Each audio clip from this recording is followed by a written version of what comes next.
Welcome to the Disgruntled Losers episode 10. Woo! That's something to celebrate, absolutely. Now we've kind of we're going to reintroduce ourselves into the world this week, so I kind of want to reintroduce the team. We are going to be more active on social media starting this week. You should start seeing some clips of the people that we have begged to follow us shamelessly via text message or email prior to this episode. Thank you for all of our new listeners, like I said, that we've begged you to be here. But real quick, I want to introduce the team that maybe you haven't been here before, so you probably haven't met everybody. I'm Mike. We have Hoy over there, my co-host. What's up, everybody? We also have our producer Josh, who sits in the corner over here. You will not see or hear from him at all. Occasionally, he will tell us that we have gone too far and that we need to rein it back in. That's really about his contributions to this point. We also have a staff writer named Bobby Frost. He is the great great grandson of American great poet Robert Frost. He has gifted us with one poem so far, and that's it. I don't know if he's been on vacation or just clocking time and making money and doing nothing, but that's all he's given us so far. And we also, in the same boat, have two, I'm going to call them fantasy football experts in Gurus. Gloria. Yep, in Gloria and Deborah. They bring us insight in ways that you're probably not used to in fantasy football, but we have them and they have given us a little bit of content, and you should be hearing from them a lot more coming close to the NFL draft year that we have coming up. By a Okay. little bit, he really wants to emphasize a little bit. All right. Now, let's get this show on the road. First question I have for you, Hoy. Do you know Yes, what a sir. vasectomy is? Did you get that? You get that word? I'm going to ask it again. Yes.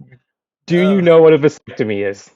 s- yes, I do. Not from experience, but I do know indeed what it is. What's up? All right. So, obviously, if you don't know, it is a procedure that a man will go through to essentially make it so he is sterile and cannot produce children anymore. The sperm, you're shooting blanks as they call it at that point. Now, I promise I'm going to land the plane here. So, do you know the most popular day by far on the calendar to have a vasectomy? Popular day. Oh, And and just think recently. I'm not making it too difficult. is it spring break? I mean, It is St. Patty's Day.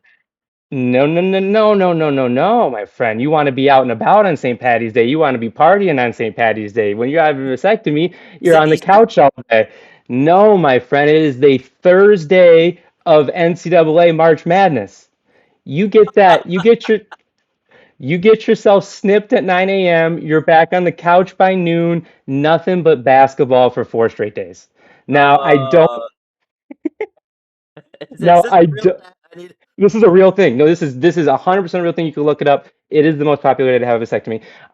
Now, I don't think the recovery is actually 4 days, so the guys that are on the couch for 4 days might be milking it a little bit, but it is a thing. So just friendly dad advice. That's what we're here for. We're the disgruntled losers. We talk a lot of sports, but there's also a lot of dad advice here. And I wanted to kick us off with a little dad advice. Thursday of March Madness, if you got to get snipped, that's when you do it. So this is the advice going out to all the dads that want to watch a couple games in peace here, is what I'm hearing. So, I mean, if you want to really get into it, I want to get to sports here, but so it is much safer if as a, if you're married and you're done having a family, it's much safer for the man to go through that procedure than the woman to go through the procedure that makes her sterile. And so, I think it's pretty much well known that, if this happens, the girl doesn't do it, the guy does it. Okay. So yeah, this is a thing. It's a thing, guys. Don't be embarrassed. You still want to lay in bed with your wife, but you're done having kids. That's a thing. All right. Okay, okay, okay. We Duly can move noted. on. We can move on. So I have a list of just the upcoming sports of just what we have on the schedule for the next month about. And it's stuff we're going to talk about. It's just stuff to sit at home and watch on TV. So if you missed the Thursday of March Madness to get the procedure done, I got a lot more dates here that you could get it done actually. So we're just going to kick it off. Obviously, the tournament's happening right now. Michigan and Michigan State have both advanced, so they're going to be around next weekend. They both play next Friday. Hell We yeah. don't know who they play yet, so we're recording at 8:30 Eastern time right now on March 22nd. UConn still has to play, so Michigan State's still waiting around to see if they're playing them or if they're playing UCLA. But either way, so Michigan and Michigan State both on next Friday. Tigers series season opens March 26th in San Diego. That is this Thursday, people. This podcast will probably post either Tuesday or Wednesday. So that is this week. We have, and we're going to get into that here. We're going to get into starting lineups. We're going to get into pitch and rotation. We're going to get into should we be excited? Should we not be excited? We're going to get into can we let the Scooble thing go or not? All right. NCAA men's hockey brackets just released. Michigan, Michigan State, Western Michigan all got number one seeds in the tournament. So All got one seed. third, all got one seeds. Western, U of M, Michigan State, all one seeds. Michigan State's going to kick it off on Thursday. Funny enough, they're playing UConn in hockey. I don't think that's a coincidence. I think TV went for that one. There's probably going to be a basketball game versus UConn the next day, so that's hilarious. And then U of M and Western Michigan both kick off on Friday. Um, and then we get into April. And growing up, I remember Fox Sports Detroit always used April, and they had this big promotion. They called it April in the D. And I get Remember it that? now. Yep. Yeah, everybody Remember that remembers April in the distinctly. D. Because back then the Red Wings were good, the Pistons were good. I don't. Sometimes the Tigers were good, sometimes they weren't. They had ups and down years. But they are all playing at the same time, and so April is just sports, sports, sports, sports, sports. It's everywhere. Right. So we have the home opener Friday, April 3rd versus St. Louis. A lot of people listening will probably be going to that. That's a popular event in Detroit. It's a party every year. It's awesome. Final four is going to be April 4th and April 6th. Like I said, MSU and U of M still rolling. There's a chance. Masters, Thursday, April 9th. Gosh. And it's funny, I was watching all the college basketball today, and I had the golf in one of the quad box. I had it in one of the four on my screen. And more often than not, I found myself watching the golf over the college basketball, funny enough. So, ready for the Masters. I'm ready. Pistons, possibly Red Wings playoffs start April 18th and 19th. Now, we're going to get into the Pistons here in a second. There's not really any big news. Nothing really big happened this past week, so I don't know what we'll actually talk about, but, we'll probably skim through that. There's not much there. Mm. Right. But yeah. But the Red Wings have been slipping a little bit, but we're going to sit here and hope that their playoffs start April 18th and 19th as well. And then the NFL draft, April 23rd. Like Hoy was joking around with Deborah and Gloria, but we are going to have content from them prior to the draft. You're going to hear it, and it's exciting. We love them. So We're just saving them that for the good we're stuff. just we're just saving them for the good stuff. We're getting closer. All of this stuff has to clear out before we can get into the NFL draft. Like this tournament's we gotta go from 64 down to like 8 before I can think about the NFL draft. Now I gotta worry about hockey. We gotta get a couple of baseball games under my belt before I can worry about the draft. There's just stuff that I need to clear off the docket before we can really get into the draft. But we're gonna do it. I promise. Okay. Ooh, that was a lot. Now, do you want to get into I guess there was some injury news with the Pistons. Do you want to get into it? Should we get into Uh, it? it's a sad week. It's a sad week, but this week Cade Cunningham Oh, went he down did. with It's a Kate. collapsed lung. It, Yep. oh, I thought we were going to talk about Isaiah Stewart. No, Oh, no, no. Let's tee it off. Let's tee it oh, off quick. oh, you want to talk about Cade? Cade Oh, Cunningham goes down with Cade, a collapsed lung against the colla Washington Wizards. And I don't collapsed even. lung. How does a lung even collapse? Huh. It's not like Huh. what do you call those things? The little stretchy piano organ thingies. What do you call that thing? I don't even know what it's Accordion, called. an Accordion. accordion. Oh man, you nailed it. I didn't know that's how lungs function, but apparently his just collapsed. And I don't know. Do you have a news update for that? Because I don't know exactly how long he's out, but I just saw him go down, and then I was like, oh, there goes first seed potentially. So I don't know. Everybody was worried about Pistons injury news, and I all my notes are on Isaiah Stewart. I got Isaiah Stewart is going to be reevaluated March 24th in 2 days. Calf strain, grade 1, looking pretty good. No, all right. All right, all right, all right, all right, all right, all right. Let's talk about Cade. So, collapsed lung. You hear collapsed lung, and obviously you just get sick to your stomach. It's like that. That sounds horrible. It, Now, I don't even know. Yeah, well, it's like here we go. what Okay. happens? I need to know what happens to that lung at this point. I'm like, Okay, so let's start here. Well, I guess let's start. How did it happen? So if you watch the play versus Washington, they're going to say he's diving after a loose ball, but it's not like when LeBron a couple days ago went like full Superman diving after a loose ball. Like it was like a very reasonable attempt to go to the ground to get the loose ball, and he just fell in an awkward way where I don't know if he landed on a body part and that's what did it, or if it was like the ball after he landed. I would suggest people just go watch the play because it doesn't look, you know, like the guy's done after that play, and he actually keeps playing. If you're watching the game, he a little gives bit. it a go. Yeah, a couple more minutes, he gives it a go. So either way, I did do the, half-ass internet research and try to be a doctor for a second on what is a collapsed lung and what are we looking at here. And you Google it, and you can very easily find bad things. I chose to, let's focus on the positive things here. I found a doctor that basically said he's young. He's 24 years old.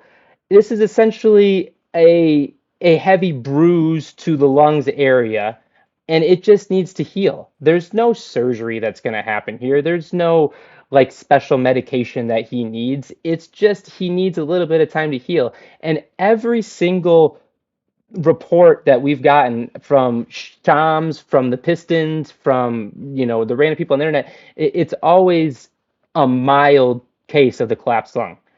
And so the report right now, the only thing we've heard from the Pistons is he's going to be reevaluated in 2 weeks, which is I believe next Thursday. So he's going to be reevaluated April 2nd.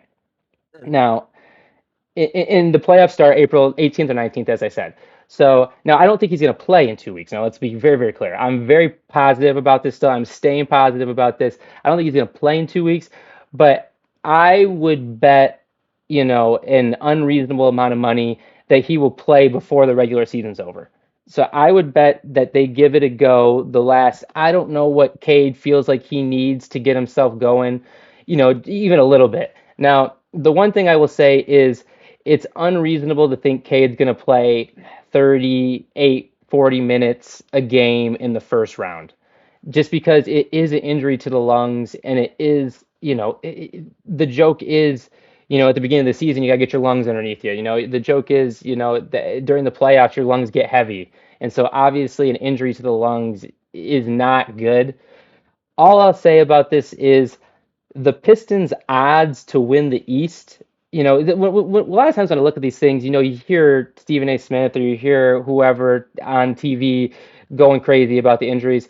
I would suggest everybody you actually go to the sports books. Like look at what Vegas has to say about the injury. I would always suggest that because they are literally putting their money where their mouth is. And so if you go look at the Pistons are in no danger of losing the number one seed. They are right now negative 550 to win the East. They are 4 games clear of Boston with 12 games to go.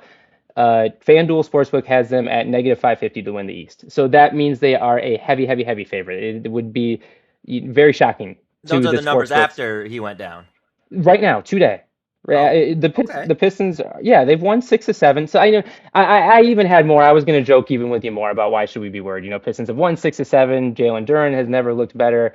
Asar Thompson came back. He looks healthy. He's playing big minutes. It looks like he should be able to play big minutes in the playoffs. Danis Jenkins is doing everything you could ever want Danis Jenkins to do. Now, I'm not going to sit here and say I'm not worried about Cade coming back for the playoffs because Danis Jenkins is going to just take that load and run with it. But you know what? Versus Charlotte, versus Orlando, versus Atlanta, versus Philly, let Danis go for a little bit, man. If Cade's only going to play 20 minutes a game, 28 minutes a game to get, to get his lungs underneath him a little bit, giving Jenkins 30 minutes a game, to me personally, that doesn't hurt our first round playoff odds. I mean, it does a little bit, obviously, but it doesn't hurt them enough where you should be very, very worried about the first round. Now, let's start talking second round. When you start talking Cleveland, you start talking Boston, you start talking those are really the two that I've probably are watching the most. Yeah, we start talking a little bit different. We start talking second round. You're going to need everything Cade has to win those series, and we'll know more in a couple weeks. And so that's we're going to know more. I would just say what I want to say is everybody can take a deep breath. I know that's funny to say because we're talking about clap song, but everybody can just take a deep breath. I think I think it's going to be okay. I don't think the season's lost. It's tough. I know it's not what you want. The joke was always we're fine as long as we have Cade, and oh no, we woke up when we don't have Cade. I would just say take a deep breath, guys. Hang Now, with us. Hang with us. now, if you're not worried about losing first seed, like, is there even a reason for him to like really rush back at all and even play at all? Like, do we just rest him for the first week of playoffs? I don't know. It's really player by player. So I mean, like if he feels like he'd like a couple games to get into the flow, but I mean, really, when it's all said and done, he's gonna miss probably 6 to 8 games. It's not like he's gonna be coming off a 2 month shelf or something like that. So he won't be that cold. That's what I'm saying. But so yeah, but I mean, you don't ideally you don't want your first game back in a month to be a playoff game. Like that wouldn't be ideal. That would be tough. But if you're only going to play 20 to 25 minutes and we get up 2-0, then yeah, I imagine JB will be very cautious with Cade through the first round. And then after that, I wouldn't expect, I would expect it for him to just let him go after that because I don't think there's really long-term worries about this. I don't think he's gonna hurt it to a point that it's gonna affect his career. So I think this is one where, it's like I said, second round. I think they'll probably just let him go, and if we lose, then he's got all summer to heal if it doesn't work. But I think that's probably what'll happen. Well, yeah, I guess I was a little more concerned that like would he have to rush back to give us a chance at first? Because then like what does it look like if we fall to second or anything like that? But I mean, if we're chilling, then my gut feeling is just like yo, just let him rest, bring him back for playoffs. Then if we're doing all right without him, we got a decent schedule up ahead of us, and we're not too concerned. Then hey, let the Yeah. boy So rest. schedule wise, I did look that up. We got 12 games left. I kind of broke it down. Roughly, if you break down just the teams across the NBA into teams that aren't going to make the playoffs, play-in teams, and then playoff teams. We essentially have 4 games versus playoff teams, 4 games versus play-in teams, and then 4 games versus tanking teams. Essentially, that because at this point, if you're not in the play-in, it's because you're tanking and you're trying to lose on purpose. So Mm-hmm. we of our last 12 games, 4 of them are I don't want to say layups, I don't want to say gimmies, I don't want to start counting wins before we have them, start counting chickens before they hatch. But 4 of them, gosh darn it, we should win. And then, like I said, so that leaves 8. And if you go 50-50 over those other 8, that means you end 8-4. And then that's why Vegas is saying there really shouldn't be an issue here, with us being 4 games ahead of Boston right now in the standings. So, Well, gives me a little comfort and and it nothing to worry and about. the Seems like. I will say, if you were listening, I purposely didn't mention the Knicks when I was talking about the teams I was worried about. That was intentional. So I just am explaining my joke. Did want to make sure everybody, yeah, understood that one. So, okay. Uh, That's all I got. That's all I got, man. So I told you when it happened, I texted you. I go, oh my God, we might need to do an emergency podcast. This is terrible. I will be honest with you. If we did that emergency podcast, my tone would have been completely different. I have simmered a lot in the last couple days. A lot. I gotta ask you while we're on it. How did that emergency shoot go? Because I was taking care of my son, so I wasn't able to join you. How are you feeling on all that? So let's pull back the curtain. We've done 10 episodes. If it was me to my own devices, we would have 0 episodes. I want to make sure everybody that is listening understands that Hoy does all the heavy lifting. I don't even think Josh has done anything for Hoy yet either. Which I think Hoy is just doing Josh's job that he's getting paid to do. So this is even funnier. So as long as he Yeah, stays no, awake for a couple of these episodes, we'll be good. no, he's awake right now. He is. Well, it's because he's watching college basketball. So, I mean, I'm looking up here. We got Arizona, Utah. I always like to tell people if you see my eyes up here, it's because I'm distracted because there is always a major sporting event going on while we record this thing. Right before we came on, St. John's just won at the buzzer over Kansas. So no No more Darren Peterson for you NBA draft fans that were hoping to get a couple more games of him. No more Peterson. No more Told you, Debanza. I don't want DP on my team anyways if I'm a GM. So I'm chilling. You know what's funny before we leave the NBA and then we go into college here. I think the two things that I've learned that we align on the most is on the NBA side, I think we are both completely sold on the San Antonio Spurs. I think if you put a water gun to both our heads right now and said pick a team that's going to win the championship, even being Pistons fans with the water gun to our head, I think we're both picking the Spurs. I don't know. I guess I shouldn't put words in your mouth, but I They're think up there. They're up there. we align on the Spurs, and we align, I believe, on Darius Acuff if we want to I said transition that. into Yep. if we I'll want put to that out there. transition. Oh, and I've always been a fan, like I said, because he came from Michigan, and so I am very much in support of if you are an athlete and you were born in Michigan and you played high school sports in Michigan, I will be a fan of you through your pretty much your whole career unless you do something stupid. And so with that being said, Darius Acuff, we're not going to talk too much college basketball here, but he looks like everything you would want in an NBA guard.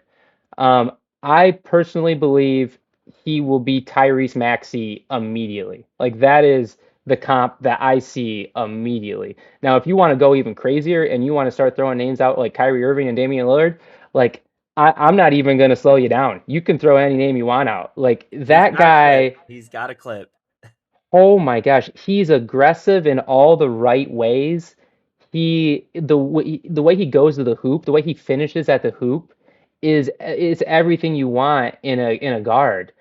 They list him at 6'3", but they list Kyrie at 6'3". They probably list Dame at 6'2", 6'3". They're all the same size. He's a little shorter than I thought he was for some reason. I don't know why I was giving him like he 6'5".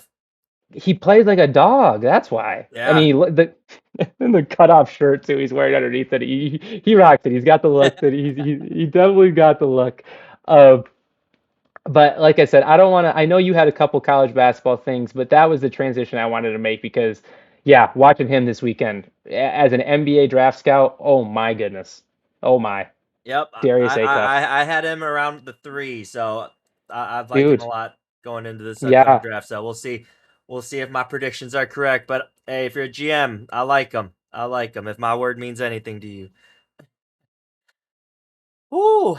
Oh, but while we're on college, man, I gotta bring up Robbie Avila from Indiana State. Do you know much about this kid?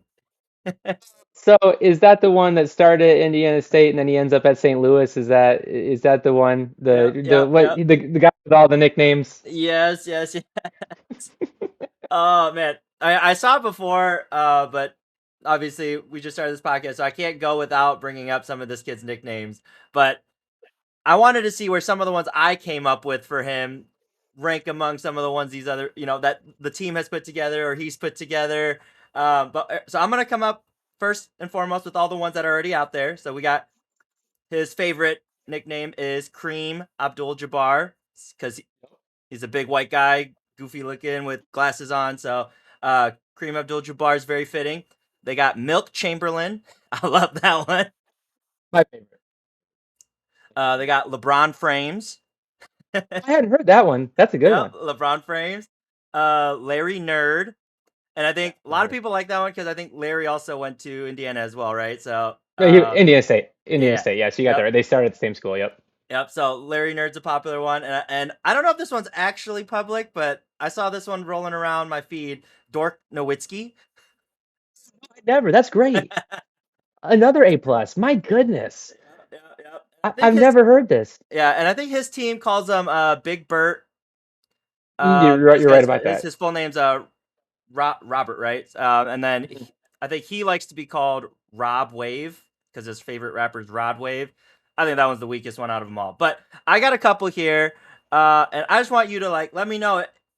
Does it rank among these elite Kareem Abdul-Jabbars, or is it down at the bottom with Big Bert and Rod Wave? All right, I got Larry Blurred because his glasses, because his glasses. So I would say that is better than the other Larry Bird name. Better So than so if Larry that's Nerd, right?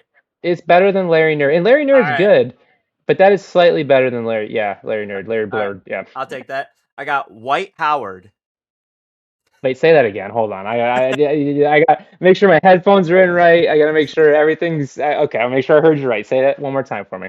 White Howard. Oh, okay. All right, maybe I So can put a little emphasis on white. White Howard. okay, I think I heard it the last time. It took you three times. Josh might have to cut the first two. Um, I heard it the last time. So it's the Family Guy whip. That's that Whipped one, right? cream. Yep. Yeah, Drinking that's some what we're whipped going for cream. there. Yeah, okay, okay. Yep, okay. So I understand the reference.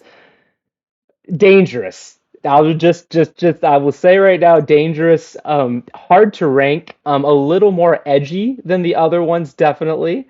Think you're Um, not gonna like this next one. oh gosh. Okay, you're saving the best for last. Uh, Oh my gosh. Is just keep going. I wish just keep moving. this last one, I, I need to know if it's in the top three. Otherwise, I'm not even gonna rank them. Okay. This last one is Mayo Ming. That's good. Okay. I think the whipped cream one, which I'm not even going to try to say what you said, um, was better. But Okay. that one is it's pretty good. Say it again. Mayo Ming. Mayo Ming. Yeah, I wish he was still rolling. We could go Mayo Ming. Yeah, Yeah. we could. Right. I could have heard. Yeah, I see Stan Van Gundy's doing a game right now. I could hear Stan Van Gundy calling him Mayo Ming if he uh, was still around. Yeah, that would have been a good one. yeah. Yeah, If he he's was that. still in, I would have tried to come up with more every week. That would have been the new game. Is how many nicknames can we come up with for Robbie Avila? And to your disappointment, I think you're probably going to have to go to Europe to find his next game. I don't think maybe the G League if that's the route he wants to go, but I don't. Ooh, I don't know if he has the side to side quickness to play in the NBA. We'll see. We'll see. Yeah. Yeah. Well. Heck of a college career. Heck of a college career. Yep. Yep. It was fun while it lasted though. I mean, he was all over, ESPN or not ESPN, CBS and all their affiliates for those 2 days there. Yeah, everybody loves. I Hmm. mean, he looks.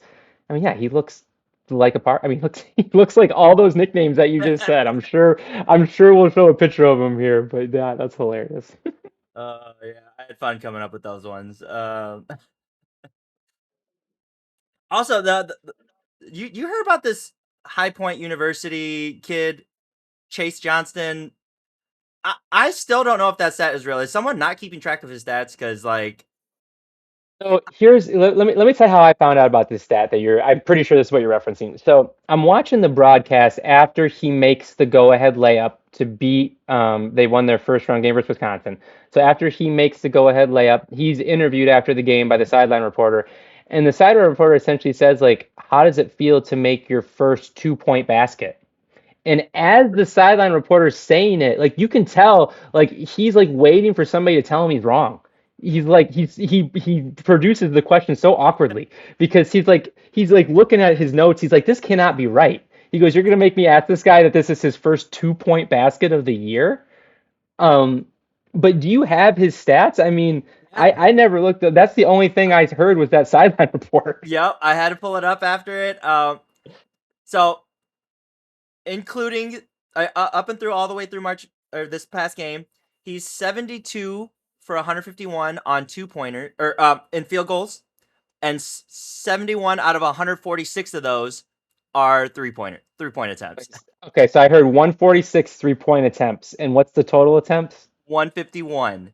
So So he's 0 for 7. Did I just do that right? 0 for 5. oh, Sorry, you oh say for 50, well, 50. he's 1 for 5 on twos, and that one being that game-winning layup Oh, that he had so in against Wisconsin.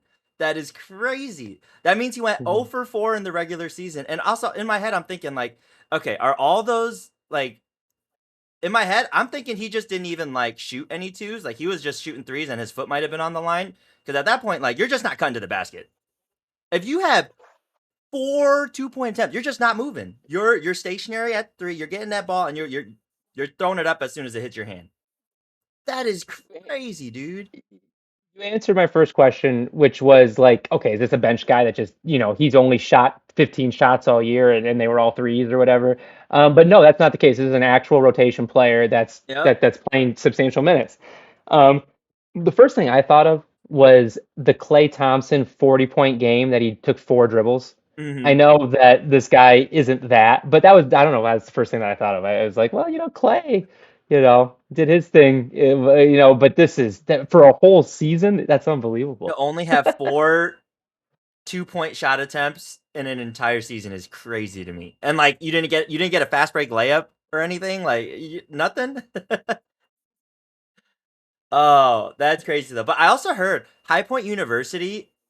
I don't know. Have you seen pictures of like the actual college campus? Oh, where is it on the East Coast, I would assume?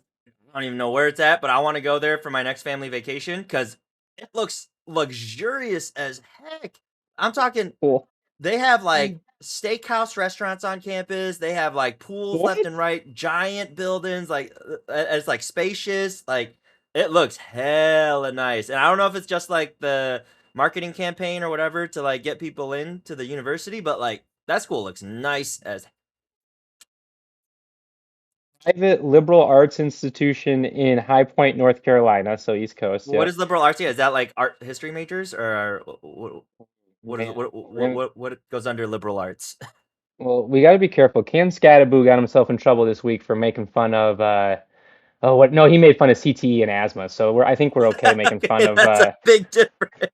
Oh yeah, so I think we're okay here then. Okay, I just want to make sure. I want to just. Yeah, I saw Cam got himself in trouble, and I just wanted to make Uh, sure we knew our boundaries. So okay, so we can make fun of liberal arts. Okay, just want to make sure. Just keep it, keep it between the poles. Keep it between the posts. Yeah. So frequently ranked the number one regional college, U.S. News and World. Yeah. So that's a thing, I guess.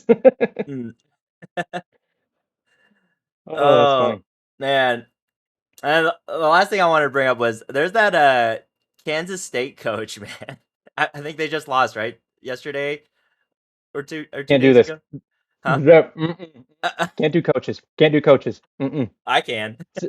You can do whatever you want. We won't get into Me? it, but there's a reason I don't want to talk college basketball, and there's a few things I can talk about, and this is definitely not one of them. So zip. And that's fine, but it was so funny how they were like after they lost the interviewer was like, "Oh, so like, run me through like how are you feeling? Tough loss." He's like, "Yeah, these players won't be back next year." I was like, "You can say that as a coach? That's crazy." And after he said all this stuff about, "Oh, these players won't be back, terrible game, blah blah blah," he's like, "But we still have practice tomorrow morning, 6 a.m." I was like, "You think these kids are gonna come back after you said they're not on the team next year? Like, I'm not running laps for you tomorrow." Comment. Crazy. That was just for everyone else. But you got anything else for college though? Because that's all I Well, had. so the one thing I have is the broadcast team. So they all start Thursday at noon essentially, and right now, it's Sunday. It's almost 9 p.m. Eastern. So my man Jamal Mashburn, Monster Mash, has been on TV at this point for probably over 40 hours the past 4 days. Now, I hate to call a guy out because I'm sure he only has so many suits available to him.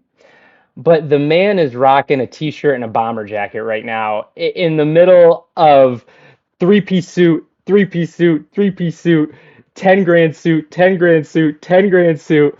My man Monster Mash said, you know what? We're on hour 40. I'm done, guys. He took the tie off. He took the jacket off. I'm assuming they're sweatpants because you're going to go with the bomber jacket. I mean, you might as well go with a jogger or something. Yeah, Um, joggers for. I was gonna say that was my look when I moved to Cali was joggers and bomber jackets. So I'm it's all for it.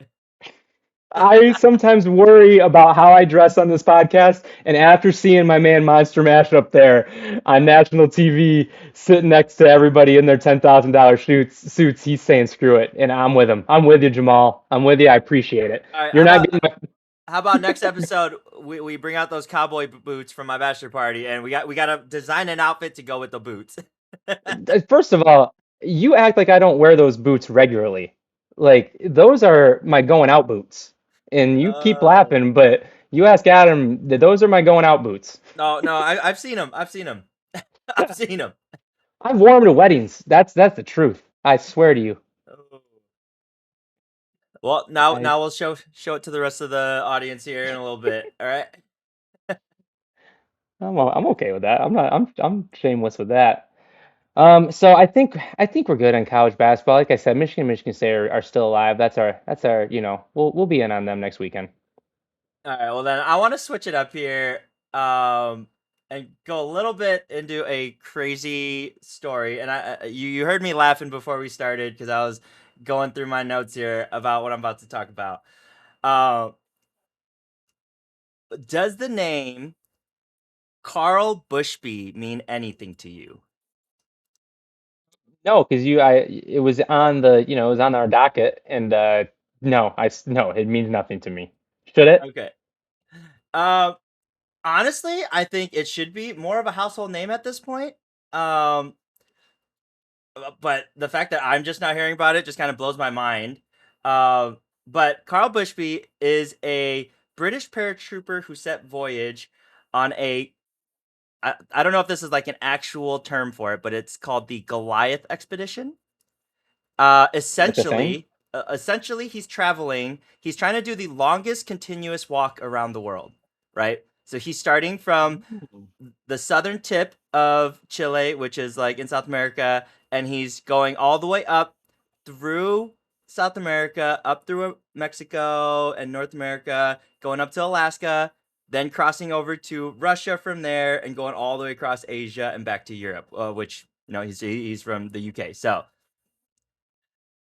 36,000 miles, and he's expected to complete this on September of 2026, so this year. Currently, they have him around Hungary, Bulgaria. It's not like I feel like all the information that's coming out, it's like through like little blog posts or something because like a lot of the places people can't get to track him. So like every time there's like an update, it's like, oh, he's between here and here. We don't know where, but he could be here. He could be anywhere in between. But let me just tell you What? some. Oh, go ahead. Yeah. No, I was gonna say this Wikipedia page is exactly what you're describing. It is all over the place.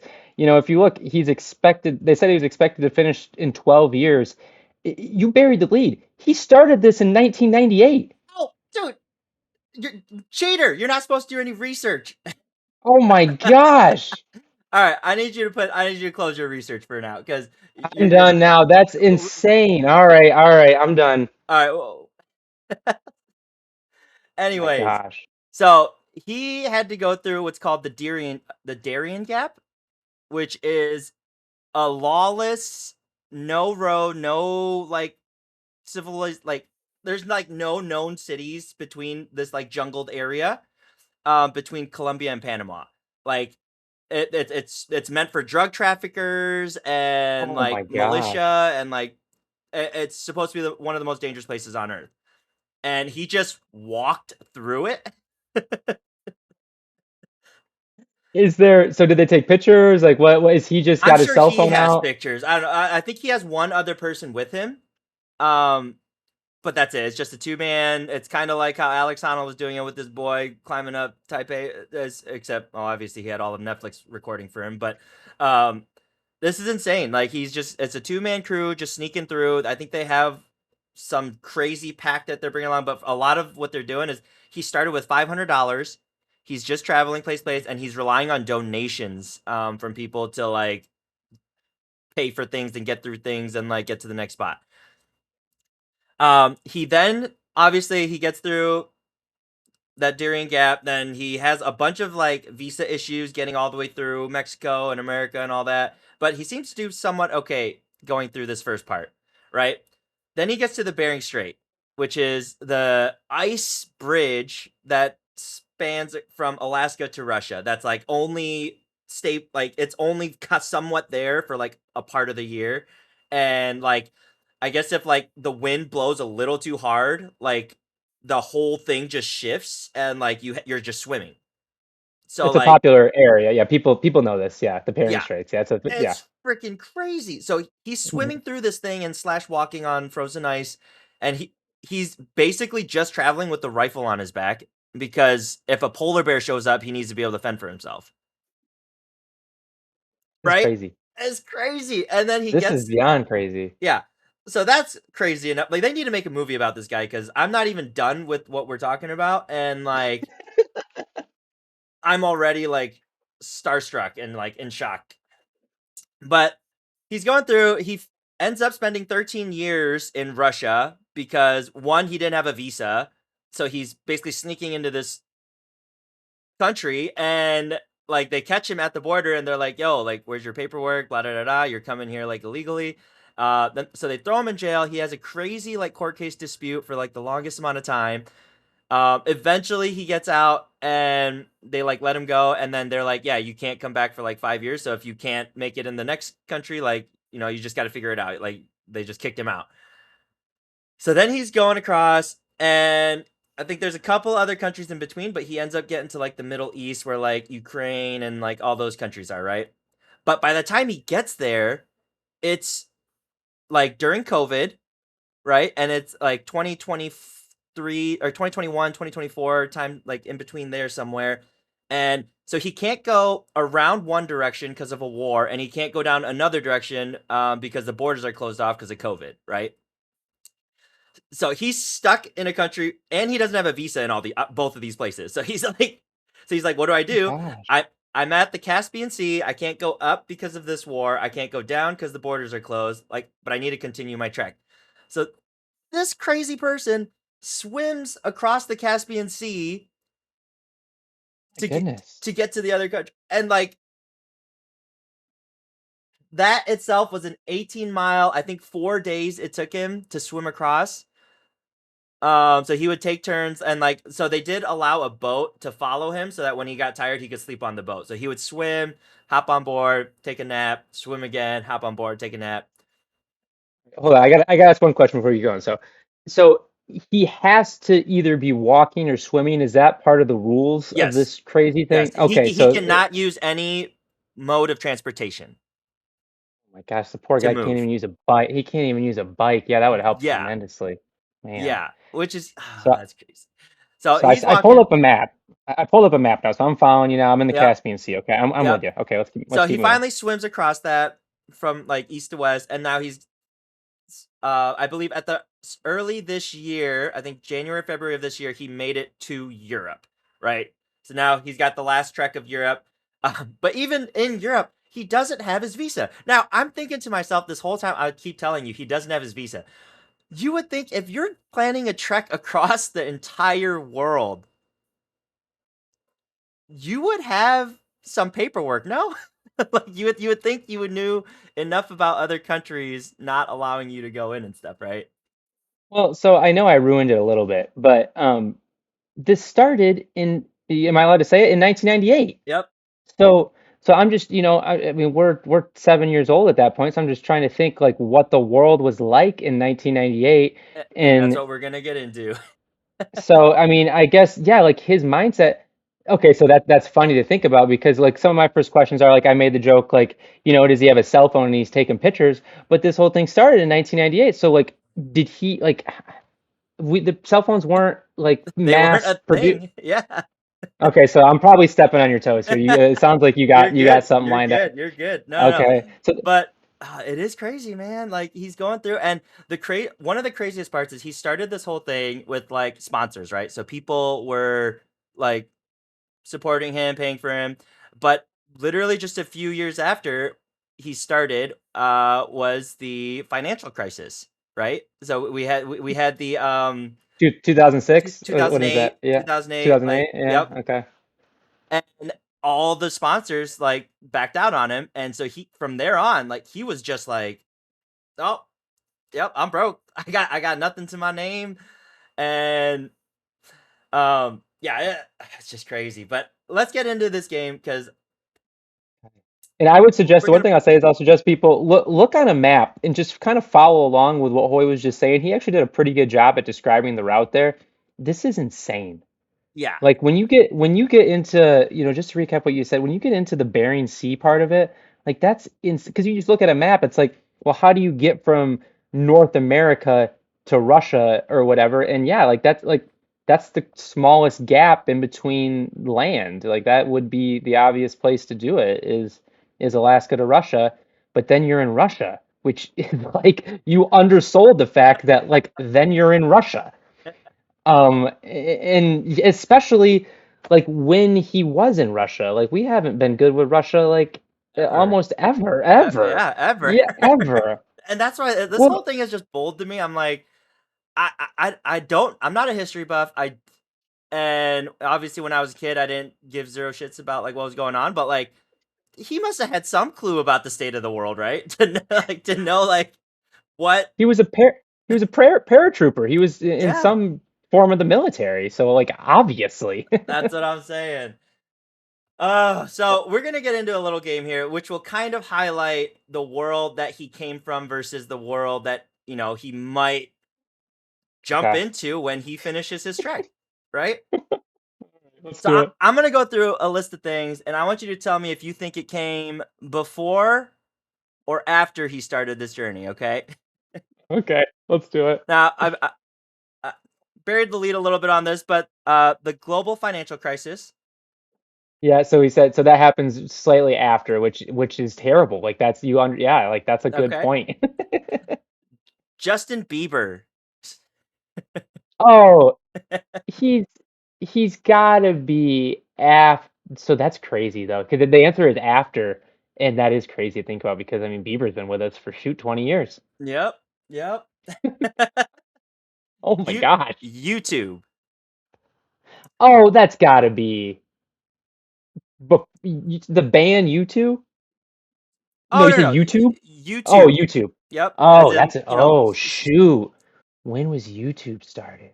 Oh my gosh. I'm gonna guess YouTube's older. It was probably around before it got popular. So I'm gonna say YouTube's older.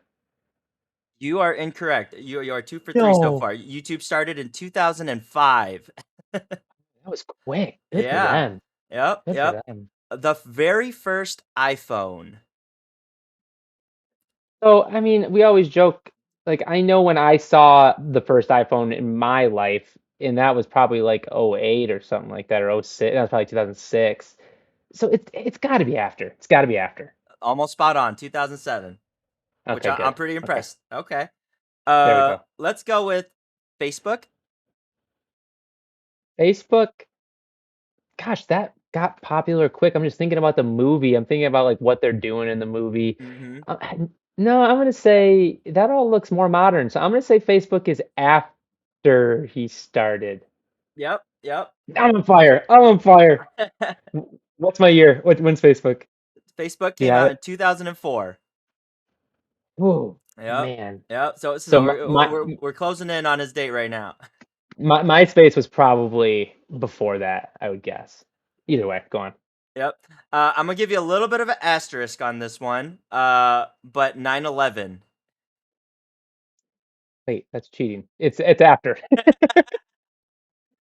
Yeah, I'll give you a little asterisk on that one. But yes, it is 100% after. Oh, Basically, everything I just named is after. So he's coming into a world when he finishes this track with. whoa, So that's wild. before him was no technology, no 5G internet, no iPhones. He didn't even have Justin Bieber. And yes, to your point, 9/11 did not happen yet. So I do vaguely recall airports being way more lax, like Oh border my patrols being way gosh. more lax before 9/11. So I can somewhat see him not having a visa, but at the same time, it's a little crazy still. Um, but yeah, the world he's gonna come into is just like ridiculous.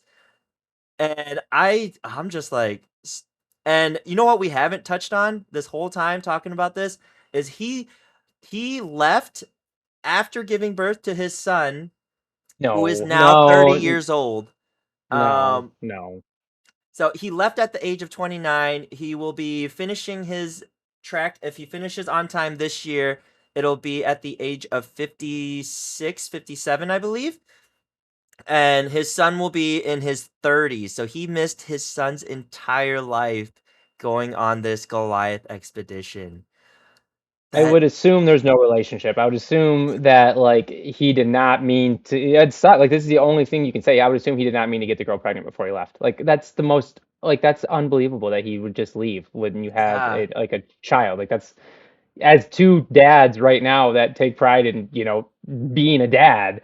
Like that's wild. Like that's not like that's And I don't know what your mindset could be. Like I can no longer relate at all to. I mean, not that we ever could, but my yeah. goodness. But like in my head I'm thinking like I don't want to put anything out there yet, cuz but what I'm saying is if there is not a movie within the next year after like Yeah. within a year of him completing this, there better be some Netflix special or something, because like this would be one of the craziest stories ever to exist. And from a dad's perspective, like you just mentioned, like I need to know how or why this idea, like was this just like some drunken thought at a bar and some guy was like, yo dude, bet you can't walk across the globe, and he's like, bet you I can, deal. Like I need to know like what triggered this, like what motivated you to have this crazy dream. And like I know some people just have these random epiphanies, but like this is insane to leave your kid, especially if you like plan to have a relationship at all at when you come back. Oh, there's no, you're not. You obviously, unless you're completely delusional, like there's no like that son cannot have like justified what his dad did in any way. He probably feels abandoned, which he should. Like he should feel abandoned. Well, Oh, we'll find out when this movie comes out. Who knows? Maybe the kid and the wife, hopefully still. I don't know if it's still. Actually, it doesn't say if they're divorced yet, so maybe it is still wife and kid. Maybe they're at the finish line with him. They're waiting for him. I don't know. I don't know. no, they're divorced. I cheated and opened my research back up. They did get Okay, divorced. they did get divorced. Okay. Yeah, Oh. he's rarely seen his son, though they did, you know, his son actually joined him part of the walk across the United States. Oh. So his son, I know, I don't, but it's making it sound like I don't know, maybe there was money involved. I don't know. Interesting. Okay. Well. This is Uh, you're right. You know what I think about now? I always like to just say what's the first thing that comes to my mind. I think of the movie. One of my favorite movies is The Big Fish because you just meant like this is the greatest story of all time. And like when I think of like the greatest story of all time, I think of that movie, The Big Fish or Big uh, Fish. I don't think there's no the. Um, yeah, and essentially that guy just walks across a large distance in that movie, mm-hmm. and yeah, that's pretty simple. I mean, this guy the stories he would have are completely unmatched. Like literally, legitimately, the best stories of anybody on planet Earth. Like that's. I guess if that's what you're going for in life, he's probably got it. There you go, I buddy. would love to meet Carl at a bar and just like have a few drinks with him, right? Just to hear what he has to tell me.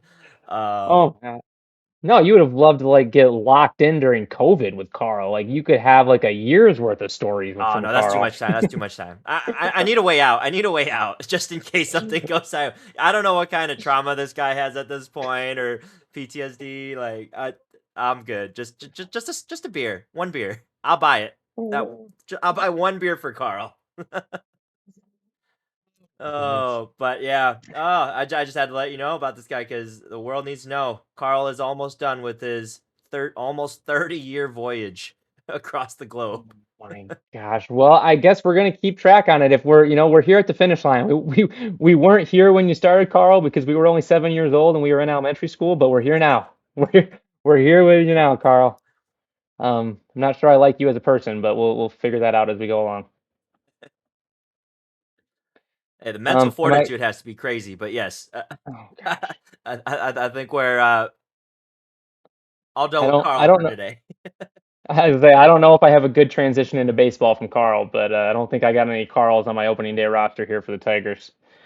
Um, Am I allowed to bore people? Can I get into, Josh and Hoy have not banned me from talking baseball on this podcast yet. So until they do, I'm gonna keep attempting to do it.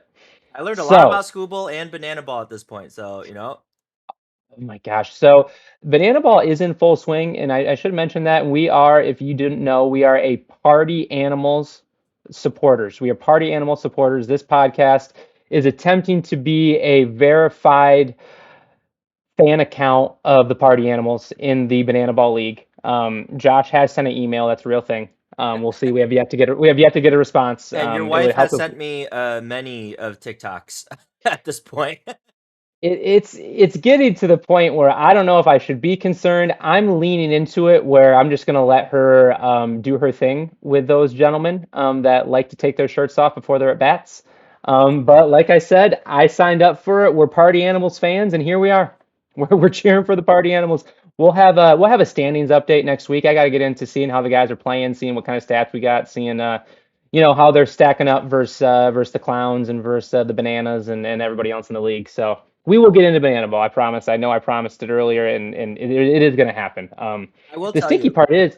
Go Oh, ahead. I will tell you that I did watch my first like 2.5 innings or so on Disney Plus because Yeah. I was scrolling through with my son to find a show and he couldn't tell me what he wanted to watch. I was like, all right, Banana Ball's going on. I see it at the top ad. We put it on. It was a hell of a blast. Darn tootin'. Absolutely. It's on ESPN2 every now and then. Like they're really putting it out there for people to watch. It's kind of like they're bringing the circus to town, you know? It's an individual show Hmm. per city. They are at the point where they are so popular that, you know, the giant celebrities, a lot of times it's either baseball players or athletes that are in the city, join them on the field. So just thinking out loud, games in the fall. Maybe get a Piston out there. I wouldn't be surprised if you saw one of those out there in Detroit when they come. I would think stuff like that. Like, I mean, if Cade wants to be out there, they'll get Cade out there. If Beef Stew or Duran want to get out there, yeah, I mean, you're seeing guys like Drew Brees was out there in New Orleans with Tyler Shaw with their current quarterback when Banana Ball went through New Orleans. I think they even somebody might have even got a reel at bat. Um, I don't know if that was fake or not, but yeah, They hit a that's dinger. no, I'm sure they got out, but like they Oh, actually got to Pinchilla, they actually got to, play, I guess is what you would say. all right. It's hard to tell. I got my hopes up too high a little bit. Well, it's hard to tell because when you're watching the games, I joked that it wasn't like the Harlem Globetrotters, but sometimes it is like the Harlem Globetrotters where they will just stop playing baseball and like what Drew Brees was doing, like they actually started playing football in the middle of one of the innings. Like I don't like they threw a touchdown pass. It was Drew Brees versus somebody else. And like I even think I saw Jameis Winston. They got him doing some stuff out there too. Like I know. Jameis is our guy. I love Jameis. Like I said, he's a top 10 guy. If we can athlete interviews, my top 10 is very strange, and Jameis is solely in the top 10 of athletes I would love to interview. Um, okay. Either way, I wanted to talk Tigers. You gotta be distracted. Let's talk Tigers. They open up this week, so we have to talk Tigers. Like I said, in San Diego on Thursday, Tigers open up. Tarek Skubal on the mound, opening day. Home opener is not till next Friday versus St. Louis. I hope everybody had a chance to go. If you've never been to a home opener, they're flipping amazing. It's just a giant party. Detroit just everybody shuts down, the city shuts down, and it's fun. Um, but let's talk about, I've been very negative about the Tigers through our 10 episodes of this podcast, obviously because of Tarek Skubal's contract situation. Um, but I think as the season starts, kind of like I said on Cade, where I've simmered a little bit with how I was feeling. We're gonna take it as if this is our last year with Scooble, let's go for it. So, after Scooble got the arbitration deal figured out, the report was AJ Hinch texted him and asked him, "Are you ready to win a World Series?" And that's not a ridiculous thing for him to say to Skubal because the Tigers have a roster that is good enough to win the World Series. Now, are we as good as the Dodgers? No, we are not as good as the Dodgers. The Dodgers are in the National League, so we wouldn't play them till the World Series anyway. Um, but you don't necessarily. It's not like basketball where the best roster wins every year. Like baseball, you just need to assemble a top eight roster in baseball, and that gives you a chance to win in the playoffs. You got a top eight roster with an ace like Scooble. That's the recipe to win in the playoffs. So, you give yourself a chance essentially. And that's what the Tigers have. So if we just look at what their rotation is going to look like, I was going through four of the five starters have made all-star games in our current rotation. So Skubal has been a multiple-time all-star. He started the all-star game. Valdez, when he was in Houston, was an all-star. Jack Flattery is the only one of the four or of the five that has never been an all-star. And he's fine. Like this is the guy that could easily be an all-star this year. Casey Mize snuck into an all-star game using injury replacement last year, so I might be cheating on that one a little bit. And then Justin Verlander obviously has been a multiple-time all-star. And so just, I know Verlander's getting a little old, but everybody else is still in the prime of their career. Valdez has had a heck of a spring training. He's coming in hot. If you saw his last spring training game, he went 6 innings, 1 run, and he looked good. And Skubal has looked, he let up 3 runs, I think, in his last spring training outing, but he is looking like he's going to come in, being able to throw 6 innings right off the bat and let's get this season rolling. So, from a pitching perspective, and then I haven't even got to the bullpen, we've done a good job assembling a bullpen. That's the one thing that, as Tigers fans, you should go into the season every year trusting that our front office and AJ Hinch has put together a good bullpen because he's done it every year. That's happened. AJ Hinch is one of the few managers that doesn't use an everyday closer. He rotates his closer essentially based on when does he need his best pitcher to pitch. So if we are in a tight jam in the seventh inning or even the sixth inning, and Will Vest is technically the closer at the time, he will use Will Vest whenever he needs to in the most stressful spot. So the closer might be Will Vest, it might be Kenley Jansen, who we signed. We traded for Kyle Finnegan during the trade deadline last year. He'll get a shot. Tyler Holton has always been a guy we've used in high leverage situations. We have a good bullpen, is all I'm trying to say. And then, so you take that we have the all-star pitching staff, we have the bullpen that we can trust, and then you get into the players. We get into our hitters. This has probably been where the Tigers fans have felt that the roster has lacked over the last, I don't want to say 10 to 15 years because we were a rebuilding team through a lot of that. But over the last 3 to 4 years, when we've kind of thought we should be winning games, hitting has been what the fans, and rightfully so, has been what the fans have complained about. So let's just really quick go through the roster here. Starting catcher Dylan Dingler could easily be an all-star this year. It would not surprise anybody if he was an all-star this year. First base, Spencer Torkelson. I wouldn't say it wouldn't surprise anybody if he was an all-star this year, but this is the former number one overall pick who has name recognition and is a power hitter. So it's not out of the realm of possibilities that Torkelson starts hot, hits 15 to 20 home runs before the All-Star break, and he finds his way into an All-Star team. Like, that's not crazy. Torres, second baseman. Torres was an All-Star last year. I think, and Tigers fans, I've buried the lead here a little bit. I do think we are going to get our wish, and I think Kevin McGongle is going to be the starting shortstop opening day. And Hoy, this is, if you don't know, was the number one prospect in baseball. So unlike a lot of other sports, baseball actually uses their minor league system as a way to grow their players. Basketball, use the G League more. McGongle has been the number one prospect in baseball for like the last 2 years. And so Tigers fans, be excited. You're not going to get a Francisco Lindor level glove, but this guy could hit 25 doubles and 25 home runs this year. Like, this is probably the favorite for rookie of the year. This is a major, major, major upgrade to the lineup.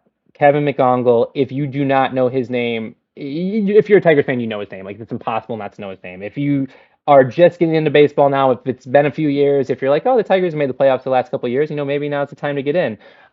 This is the name. Kevin McGongle, starting shortstop, hopefully opening day. It would be, at this point, it would be heartbreaking if it wasn't. He's got the name. And he's got the name, man. He's got the name. And it's funny too. He's like Torkelson, where I've seen him play a few times, and you would like your number one prospect in baseball to be 6'3" and to just look like Alex Rodriguez. But he doesn't. He's more like 5'10". But you watch him swing the bat, and it's powerful. That's all I'll say, people. It's going to be a lot of doubles. It's going to be, like I said, 25 doubles, 25 home runs. Boy, he's not going to be 40 home run. Maybe even, I don't want to put any limits on it. I'm just saying this year specifically, let's look for him to drive the ball more than put it over the fence. Let's keep moving. Third base, I think Colt Keith is going to start. We always have Zach McKinstry coming off the bench, and I've been talking about all-stars over and over again. I don't expect Colt Keith to be an all-star. I don't expect Zach McKinstry to be an all-star, but Zach McKinstry was an all-star last year, so I can kind of cheat and throw him in there. He, again, injury replacement, had a heck of a year, especially a heck of a first half last year. But I would imagine to start the year, Hinch will use Keith at third base versus righties, and McKinstry will always play versus lefties, and then he'll kind of be a substitute for righties. And so Riley Green, left field, has been an all-star, would expect him to be an all-star this year. Hoping he hits 40 home runs this year. Like, I would expect a lot out of Riley this year. He looks good. Right now, I have Matt Vierling penciled in center field. I personally wouldn't mind if Javi Baez started the year starting in center field, especially because it looks like McGongle's going to be our shortstop. So I'm fine. And again, I'm going to cheat and say Baez was an all-star last year, so another possible all-star in the lineup. I would not expect Vierling to be an all-star. But Vierling's a good player. That's that's the kind of guy you have on winning teams is when Vierling's hitting eighth in your lineup. He might be leading off, so that maybe I should be biting my tongue on that. But either way, and then Kerry Carpenter, right field DH, could easily be an all-star. You talk about a guy hitting 40 home runs. It's not unreasonable, Tigers fans, to think Kerry Carpenter is going to hit 40 home runs this year. I know he has not been healthy for an entire season, and that is starting to be a little bit annoying. But I mean, it's hard not to be positive. When that guy hits the ball, it goes a long flipping way. It just does. And so that's pretty much the lineup. I didn't put Parker Meadows in there. I don't think this is a hot take. I don't think Parker Meadows is going to make the opening day lineup. Um, I have Jake Rogers on the bench. I have Jermaine Jones on the bench. If anybody watched the World Baseball Classic, as I was talking about, he played for Korea, which is funny, Hoy. You sit here, and I don't want to say anything, like I said, because all the United States soccer players, half of those guys weren't born in America, so I'm gonna have a hard time judging because I'm gonna be cheering for them during the World Cup. But I do not think Jones was born in Korea. I don't know what the relation there is, but yeah, that was funny. I had to rub my eyes and look a couple of times like, wait a second, that's our backup right fielder playing for Korea. Look at that. Who knew? Oh, maybe Um, maybe he's half or something. yeah, I'm sure. I mean, I think just one of the parents has to. I don't even know, or maybe he just got dual citizenship. It was funny. I don't want to go back to the World Baseball Classic, but almost every team was full of major league players, and that's because recruiting started 2 years ago, where essentially United States made their team, and if you didn't make the United States team, you started looking to see what other countries like fit within the Mm, rules that you could play for. mm. So Italy just made that run there. Like Italy just did a good job at like looking at the like family lineage of all the players in Major League Baseball, and it's Mhm. like whose grandma was born in Sicily? Like who vacationed in Rome for a little bit and may have been born there? Like what happened here? So yeah. Um, Either way, I want to end with this segment here. Tigers fans, we should be excited. I don't have the odds in front of me right now. Like I said, I always like to have the odds. Because Vegas does put their money where their mouth is. I would expect the Tigers to be top three in the AL, odds wise. Right. I would think to come out of the AL. There's no reason not to. We have the best pitcher on the planet. Like I said, we have that all-star list of pitchers, and we have technically an all-star list of hitters. Like I know people don't want to hear this, but we technically do. I know people would like for us to spend a little bit more money, but our payroll is over 200 million this year. We have a top half of the MLB payroll. I think our payroll is 14th. So it's not like we're the Oakland A's right now. Like the Illiches, I know it's kind of cheating because Scooble just went from 10 million to 32 million. So and that was because of arbitration. That wasn't because of anything we did. So it just added 22 million on the books, and then they just signed Valdez, for 30 million. So they just added 50 million to the books between those two essentially. So that's how you get to over 200 million. I know we didn't really sign any hitters to get to that, but I'm just saying about McGonagall. We also have Max Clark in the minor leagues, who is another. He just fell out of the top 10. I know MLB just released their minor league prospect rankings, and I think he's 13th now technically. But you have to, as an organization, you have to allow for a prospect like that to grow, and you have to give him a spot. You have to give him a chance. A prospect that high. So I know Max Clark didn't have a good spring, and I know people were kind of dissing him because he wore six chains his first game and he made two Hell errors yeah. and oh my gosh, it looked terrible. I mean, Josh will have to look up a picture to what Max Clark looks like. I mean, like when I don't want to make fun of him because I want to be a Max Clark fan, but like the joke would be, if Bobby Frost was going to make a joke, it would be if you look up douche in the dictionary. I mean, like that would have been what you would have seen is what Max Clark looks like at spring training. It wasn't. It wasn't what a Uh, 34-year-old guy would like his top 10 prospect to look like. But you know what? AJ Hinch has got his back. He said, "You know what? Max was being Max during camp, and we love Max." And so that was the quote from AJ. And so that's what we got. Just Tigers fans, I know, like I said, frustrated about not signing any hitters. But if you are a healthy organization and you have a top 10 prospect, you got to give him a chance. You got to make room for him. And so there is a hole in center field. Like I said, I think it's going to be Baez. I don't think it's going to be Meadows. It could be Vierling. But in 2027, you're hoping it's Max Clark still. You really are. And I don't think they're going to sign anybody to get in the way of that. So so outside of any big rant. bias, I'm hearing a lot of potential all-stars / there are all-stars on the team. So where does that like? And you're saying we're probably top 3. Do they do like pre-season rankings? Like where are we ranked right now, for our division? Great question. Oh, okay, so that's a great. Let's start there. We are absolutely the favorite to win the division. Okay. There's Okay. no doubt about that. Um, And so I mean, nationally, so I'm looking at this, pitching staff rankings. Nationally, I guess they have us fifth. So Oh, that's still in the good. Amer Still good. so in the American League, they believe Seattle and Boston have better pitching staffs than us. So technically in the American League, we're third, which in baseball matters more than the other sports. Baseball plays their own conference a majority of the time. It's until recently you really didn't even play the other conference, or Mm-hmm. the other division. And so they got our pitching staff third. And so I was looking at overall power rankings is what I really wanted. Um, and and we've been top 5 everything I've seen. So they got us. So this is a lot of people like to do tiers now. Like, you hate to do just a straight 1 through 30 ranking because a lot of times 2 and 5, what's the difference between 2 and 5? There might be a bigger difference between 2 and 1 than there is between 2 and 7 even. And so that's actually what's happening right now in baseball. So if you Okay. look at these power rankings, the first tier is the Dodgers. And that was what I said right off the bat was, are we the Dodgers? No, we're not the Dodgers. And I look at these power rankings and it reflects exactly what I was saying. The Dodgers are in a tier of their own. They spend more money than anybody else. No salary cap in baseball. There are limitations to what you can spend as far as you get fined, when you go over. But the Dodgers have the most money and they spend the most money, and good for them. It's not. I think it's good for baseball. I think it's good for sport to have somebody like that. I don't want to limit the Dodgers. I think what they're doing is good. So I want to get that out there. But they have us in the second tier. So besides the Dodgers, the Blue Jays, the Cubs, the Mariners, the Phillies, the Red Sox, the Tigers, and the Yankees. So essentially, those are your favorites. The Dodgers being out there in a different little bit of a world.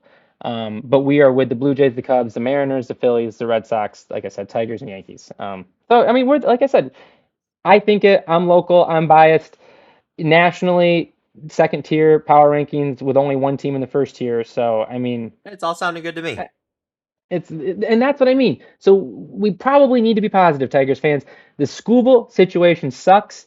It's worse than the Max Scherzer situation. It's because we loved Max, but that was a little bit of a flash in the pan. This Skubal's been with us a long time. It's gonna suck. And if we struggle, Tigers fans, we are gonna trade him if we struggle. So just make sure we understand that if we are if he gets hurt, if something happens, if it falls off the rails, we will trade Scooble before the deadline, Tigers fans. That is Mm. signed, sealed, delivered. That is going to happen, 100%. If we are winning, we are not going to trade him. We are going to try to win the World Series this year. So it should be pretty black and white for Tigers fans.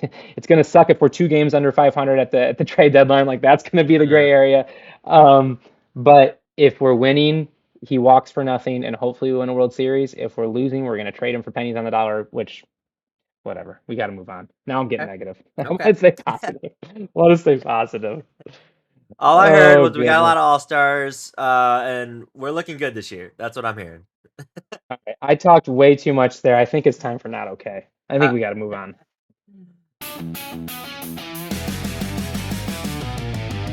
That's not okay. all right. So I got something that's not necessarily a grind my gear type of thing, just something I don't understand, and I know maybe it's a Hoy issue, maybe it's a user issue, and maybe you can help me fill the gap here. So there's a thing called mortgage, right? You're paying for your house, right? Okay, yep. And so essentially you borrow money and you're paying off that debt, right? But now, as I'm paying off that debt, say I my house is $1 million. Now, say I own 500,000 of those dollars for the house, right? Right? So I paid it off and I own that much of it in the house. Why can't I use that money that I own now, that is mine, and just pay off the rest of my loan and outright own my house? Wait a second. right? Oh, hold on, Well, hold on, right? hold on. Is No, this math not this is mathin? Is this math not mathin? no, this is a little mac and cheese all over again here. Hold on. So, I mean, like, you can, and you'll have to go back and listen to a Okay. recent episode if you're worried about the mac and cheese joke. So, y- I guess the first thing I thought of is you can borrow against your house, I guess. But what you're talking about, so I want to. I guess I don't I don't even understand. want to I need borrow. I you. don't even want to borrow. I want I get that. so like You want to steal, I think. no. Is it stealing? That's what I don't understand. It's like Try so. this. Try this again. Try this Okay, again okay. on me. So there's $1 million, right? And I pay off Yep. yearly a portion of that loan that I have, right? Yes. And so say I've paid off to the point where I own more than half the house, right? So I own 600,000 of that $1 million. I outright own that house, right? Yeah. So I mean, you only owe 400,000 at that point. On your So technically, if you look on your mortgage. why can't I use the part of that 600,000 that's rightfully mine to pay off that 400,000 and just say I own the house now? Okay. So I think I understand what you're saying now. And what I think of is there was this episode of Two and a Half Men where the brother that lives in the guest room is Ellen. using his exactly Alan Okay. is using his MasterCard to pay off his Discover card, and he uses the Discover card to pay off his Visa card, and he uses his Visa card to I think that's how he lives. Uh-huh. And so that's the circle is he uses this one to pay for that one and that one to pay. I think that's the closest thing to what you're saying. I mean, you still owe half the money on your house. I don't know how you're trying to get away from this. No, but it's not. But I'm saying I'm gonna pay it off with the portion that I've already made. But then you just took a loan against your Something that's house, mine. and now But that's my well, loan. now That's my money. that's what I'm saying. That loan was the Visa loan, and now you're paying off the MasterCard with the Visa, but then the Visa still got the loan. But that's what I don't understand is like it doesn't make sense to me because like if you just put the numbers. I'm a very mathematical guy, right? So you just show me $1 million is what I owe, but you're saying now I own 600,000. So if I use that 600 to pay off the million, then like you know what I mean, whatever's left, the 40,000, I use the 600,000 to pay off that 400,000. Then it's like I should own that house now, and then I don't have to pay any more mortgage. So just to, let people understand our relationship, this is probably the closest thing people will get to like a recording of our college conversations. Like this is 4 a.m. East Lansing, Michigan, 2014. Like got back from the bars, I got a burrito in my stomach, and Hoy is trying to teach me this math that I don't think is math. I think we almost got to the point where we were gonna buy that abandoned warehouse across our Evergreen So house. So I think we're right there. But with the logic I'm saying, it should be doable because I don't know why I don't just own my house in Michigan at this point because they say I own $200,000 in equity of that house. oh my And it's a gosh. $300,000 house, so that means I should be able to use my 200,000 to pay off that 300,000. That's So all I'm this gonna is say. perfect. That's what I'm This is saying. perfect because all the listeners that we begged to listen this week, I hope they lasted an hour and 17 minutes into this podcast. Um, because I would imagine there's some people that have some things to say about what you just said and how you constructed that math equation. Hey, just help me out in the comments here and tell me how I can pay off my mortgage a little bit faster here. That's what I really need.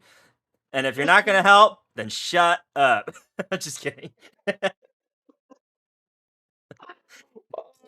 This Only a little bit. that was hilarious. Uh, And I don't know if you have any more, but that's actually a good transition into my Amy Poehler Flowers of the Week if you don't have anything more. hey, I'm waiting for the comments at this point, so take it away.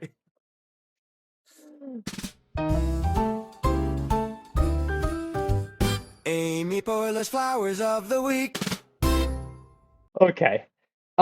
The reason I said it was topical is because who I'm going to give my Amy Poehler Flowers of the Week to this week is a combination of the WNBA's Player Association and the owners of the WNBA teams. So if anybody hasn't been following the CBA, which is the collective bargaining agreement, and I'm sorry if this gets boring, for the WNBA expired. And essentially what that means is the players and the owners come to an agreement, every 6, 10 years, however long you sign this agreement for, and they agree to how they're going to split up the money. And so if you look at the NBA, it's either 48% to 52%. They've been fighting for like percents over the last 30, 40 years. I think it's 50-50 now. I think at this point, the Players Association and the owners in the NBA split at 50-50. The reporting on how the women did it isn't perfect in where I don't think I can tell if they split it 50-50 like that. But what they did do was number one, they signed an agreement. And that is why they're getting their flowers. Because the WNBA, whether you watch it or you don't watch it, whether you like women's basketball, whether you don't like women's basketball, it has the most momentum it's ever had. The WNBA has legitimate stars, like stars. Even, Caitlin Clark's her own thing. Like Caitlin Clark is obviously a star. Whatever you think about Angel Reese is absolutely a star. Paige, Age. Paige is a star. The girl at USC I think she's gonna go back to college for one more year. Um, she's gonna be a star. Juju Watkins, she's gonna be a Oh, star. she's the one with the crazy Um, handles, right? she's like Angel Reese, but a guard. It's impressive. Like Angel's like the number one rebounder, but like she does like that girl. Yeah, they got stars. So either way, the only thing that could not happen was they have a lockout. And so essentially that's what happens when you don't have this collective bargaining agreement or a CBA is you'll have a lockout, and you've heard that across all the major sports with the men's. I can't remember the last football lockout. Football's actually having a referee issue right now with their lockout. We could get into that another week. But everybody remembers the baseball lockout not too long ago. Everybody remembers the NBA lockout not too long ago. This could not happen to the WNBA. They could not have a lockout. Like, and both sides knew it because you can't lose this momentum. Like I said, you have legitimate stars. They've never had this many stars. They've never had this many eyes. And whether you like their commissioner or not, I know she said some unpopular things about Caitlin and about a couple of the star players not too long ago. She did, to her credit, get them a decent TV deal. I won't say it was like the best thing in the world, but it wasn't bad. It wasn't. They're getting paid now, and so the salary cap for the women's quadrupled. So it's at 7 million now. Is what each team can pay is the salary cap per team, and so essentially that means I think they have here that they put the supermax into their CBA as well. So if you're a fan of the NBA, I'm sure you've heard the term supermax before. It's been a very big thing since their last CBA. The women have adopted that as well, and so the supermax would be 1.4 million. So essentially, Caitlin Clark, like I said, all those women, Sabrina, they can get 1.4 million now a year. What is all that up from? Like, what was it before this? So I mean, Oh, it what's 7 quadrupled. divided by 4? Oh, You're making me do this. So it was under dang. 2, Okay. Yeah. essentially. Oh, Yeah. dang. That's a big jump. Holy Yeah. crap. So it went from under 2 to 7, and so people like to compare it to the men, and I don't think that's the right comparison. Let's just compare them to anybody. This is now these women are going to make the minimum salaries are 270 to 300,000, with the average salary being 600,000. And I don't know if that's true. I'm sure it'll be like any other sport where the stars will make all the money and the bench girls will not make as much. Hmm. But the point I want to make is it, it living the life of a WNBA player. The sad truth is it's similar to living the life of a minor league player of any sport, baseball, basketball, whatever it is. I always try to explain to my wife, being a minor league professional athlete, whatever sport it is a horrible life. Horrible, horrible, horrible life. Think about this baseball wise. You are 22 years old. You're at single A. You are on the road all summer. Half your team doesn't speak English. Your coach might not speak English. And if you're one of the players that doesn't speak English and you just came from Dominican Republic or Venezuela, you don't speak English. And so that sucks for you too. And so just living all summer, traveling, playing games that nobody watches is horrible. And just what that puts on your body, it does take just money to take care of your body. There is a giant advantage to having a comfortable travel situation versus you're sleeping on cots and going city to city on a train. And so I know that's not what the women were doing before this, but really what this is doing is now they can take care of their bodies the right way, like professional athletes should be able to. It just takes a lot of money to do that when you're traveling. And so and just the travel aspect alone, people don't understand at the minor league levels, and I know this is not the minor league level, but it's similar. Um, the travel is the hardest part. You got games on back-to-back days. You're not flying chartered flights. You're flying with crying babies sitting next to you. Like you're trying to sleep. Like this is not a good life. So the flowers were for the fact that they got the deal done. They couldn't not get the deal done. They got the deal done. Good for the women. Good for the WNBA. I don't want to say good for the owners. I don't really care about the owners, but good Get for the it? players. Get Let's it? give it up. Good for the players. Glad we got that done, girls. All right. Ooh, Gotta so get that bag. I do have some dad stuff to Ooh, talk I about. like It might it. get Ooh, let's go. well, it might get a little boring. So let me ask you this: have you thought about when Joa is going to start school? Just Yes. age-wise, yes. So has that conversation happened? So what? Yep. He's born in January. I don't want to give away too much, but just we'll just say that because it matters to the Hmm. conversation. For me, I had always thought the general rule was you turn 5 before you go to kindergarten.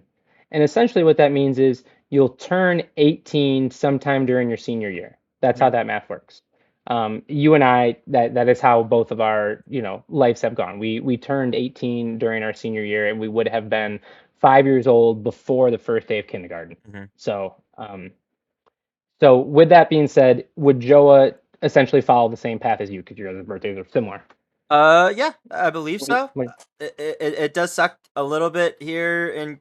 Oh, I don't know how competitive it is to like get kids into school like in the Midwest, but I've learned really quickly that like I have to start putting his name down on school's list this year, or he might not even get to go to kindergarten.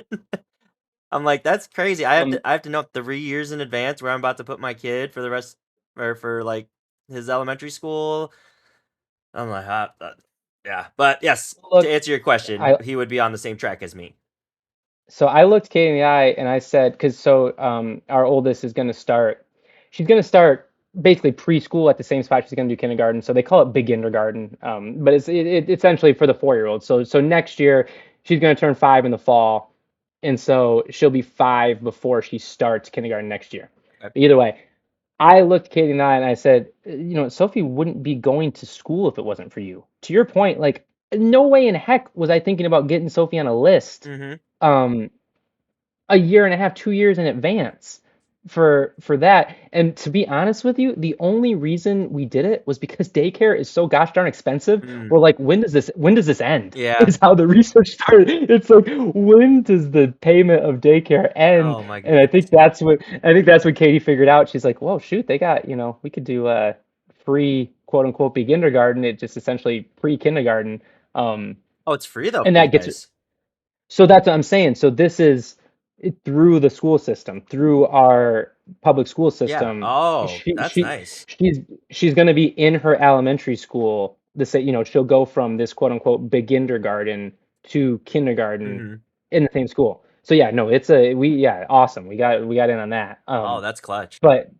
But like I was saying, I looked at Katie. I go, like if I was a single dad, or if I was like, she would be old for her grade because she'd be starting late because she wouldn't have got her in this. They wouldn't have got her in when she's getting in. That's for You'd sure. be a Like this is 7-year-old crazy. going to kindergarten. uh, hey, if you watch any movies, those are all the bullies too. The ones that start late and they're bigger than everybody. Give me your lunch money, kid. No, but So I agree with you. yeah, That's crazy. yeah. So like I said, I for me personally, if I think if you're born basically September through May, that it's not really a question. And I'm just so shocked that like people want to start their kids early. It doesn't make any sense to me. Like why do you want your kid to be a 17-year-old senior? Like why just there society's kind of like what's the advantage? Like who cares? Like Yeah. what are you trying to prove? Like just send your kid to school at the right and like I get it if you're like in that late spring and like you're like, oh my gosh, my kid's gonna be so young. We have a friend Brandon who was born in July. So Mm-hmm. let's talk about Brandon. So Brandon would have been so he's exactly what I'm talking about, where he didn't turn 5 before he started kindergarten. So he turned 5 after. Yeah, Um, as he was in kindergarten. but like I was saying, The baby of the it, the group. gr- the yeah, all right. Yeah, shout out to you, Brandon. Um, the the months that are in question would be June, July, and August. Do your best. Essentially, is what I say. Mhm. Like if you want to make your kid a little bit young, that's fine. And you want to make your kid a little bit old, that's fine too. The only thing I'll say is sometimes it sucks where if you make your kid a little bit old, there's age cutoffs for sports that are a little bit more hard than they are for school. So there's a chance that if you start your kid late, that like if they actually want to play school, not school sponsored sports, but like the club sports and stuff, they're gonna end up playing with the grade higher. Like they're not gonna be able to play Mhm. the club sports with their kids, which it's stuff I think about, but maybe a lot of parents don't think about that stuff. I don't know. I mean, but to your point, like I think a lot of people, especially men, probably don't know that there is a list for schools because there's especially the nicer ones or the better ones have wait lists, and there is a finite amount of kids that can go to schools. So you got to put your kids on on these lists. So do your research early, and get your kid to school on time. I think that's your overall message, right? Well, I can't say that because, like I'm saying, if it was up to me, my kid, to your point, would be going to kindergarten at Hey, 7 years but old. Like I that's don't. why, a marriage is a team. It's a team sport, They United Front. Yep. We learned that last week. United Front. Yeah, I would not have known that, but Laura's already doing her research too, and like I said, Joe's only 2 now, so we're like freaking out about what school is he gonna go to, doing our research. If there was a free one for pre-K, that'd be awesome here, but I highly doubt it. Yeah, it's ridiculous here because yeah, that's like the biggest win. Because when you said that, I'm like, wait, dude, like I'm gonna have to pay whatever duration you're paying for or not paying for pre-K. I'm be paying my mortgage for that whole year. Yep. Yeah. It's No, 100%. crazy. I will get to like I could double the amount I put on my mortgage after that. Yeah, Yeah, 100%. Yeah. it's that is so crazy to me. No, it's a second mortgage. It is. Anybody that's listening that doesn't have kids, the minute you have two, I mean, even one in daycare, really, but the minute you have two, and honestly, we're the same because I think Joa goes full time. We have two half times, so it's essentially the Hmm. same thing. It's a second mortgage. It just flat out is. Well, It's wild. I'm like me and Laura are like genuinely confused because like uh we're about to have our second, and it's like can we afford 2 kids in Two, daycare? Like, is that a thing, or do we two. just stop Joe at this point? Like, did he get his daycare fill and he's like good to go for like a year or two? Like, I A don't know. kindergarten.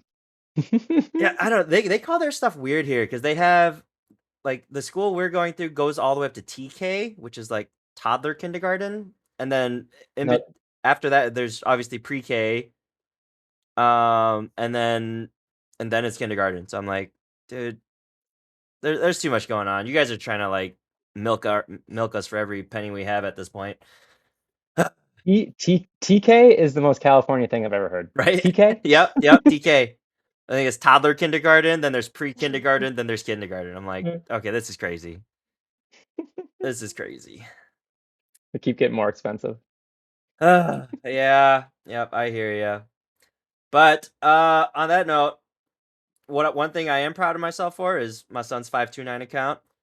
Doing very well with that at this point. So hopefully his actually, when can you start using your 529 account? Is it starting kindergarten, or is it I don't know. That's a good question. We started ours a little late, but we have it, yeah, but like that's a good question. I don't know. I gotta check the Pull rules back the on curtain, that. actually. My sister started it for us actually, but Oh, close enough. nice. Hey. Yeah, the account Angie's an accountant now, so Oh, hell yeah. Hey, if she's got any the advice, tax advice or anything, for the fathers out here, let us know. the fourth birthday she's or it was third or fourth, she subtly hit at yeah, I set this up for her because I don't think you guys had. Ah, what a win. No, yeah, that was one She's like, thing I found randomly one night scrolling like at the hospital while we were waiting for Joa to be born, and I was like, oh, there's 3 accounts I should open. This one seems easy. So I clicked it and it opened up this app on my phone. And I was like, oh, all right, let me just register real quick. And then I've been putting money in it ever since. So it says Yeah. it says I should be able to pay all of his college, and then whatever, if I just keep up the same pace. So we'll see. We'll see what it does. But when you have a kid, Joe. 529 account, start one early. Yeah, so I guess to your point, like, what if the world changes? I don't know. I'm not expecting college to ever be free, but I mean, it's probably going to be completely different in, 20, or I guess it's not 20 years when Joe was in college. It'll be 18 or whatever it is. But yeah, I wonder what it's going to be like. Is it just going to keep getting more expensive, or You know like, what? you know what If I you want mean? my honest opinion, and if AI has anything to do with it, I think it will get more expensive. Unless some of these quantum chips that they're coming up with become, and like they basically need to find a way to make these servers for AIs at a more cost efficient rate, and so that they can run at a more cost efficient rate. Because currently, right now, like that's why we have even all the AI that I play with. Like I have to pay extensive amounts for it, because like even doing the smallest thing on it has a big repercussion on the backside. So, if schools start implementing more technology and things like that, then they might start up in tuition, and plus natural inflation and God knows what other worldly events that could conspire. But I would bet my money on AI automatically increasing the price in 20 years. Hopefully not by much. Mm-mm-mm. Hopefully not by much, but guess we'll see. Get those accounts started. That's what I'm always saying. Mm-hmm. Yeah. What I'm trying to get into is, how do I get an AI to, because like I know nothing about trading stocks and stuff. How do I get an AI to do that for me? And like just I'll give it a cool grand. Like do something for me here. Double it, quadruple Well, it, whatever.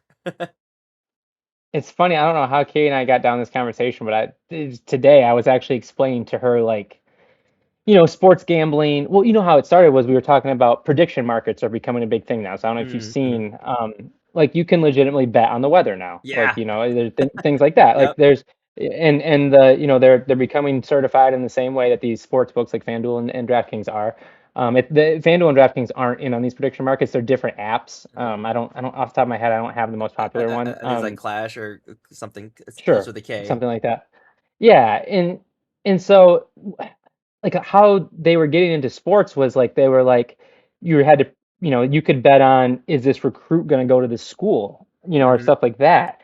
And it's just like, how do you control that is the problem. I mean, I don't really want to go down this route, but either way, so I was explaining to Katie, like, how you can responsibly do sports betting, and for people that don't understand, if you started the year, and you picked a couple teams to win the championship. So let's just say baseball's about to start. We looked at those tiers. If we put $100 down on the Tigers, we put $100 down on the Red Sox, and you put $100 down on the Blue Jays.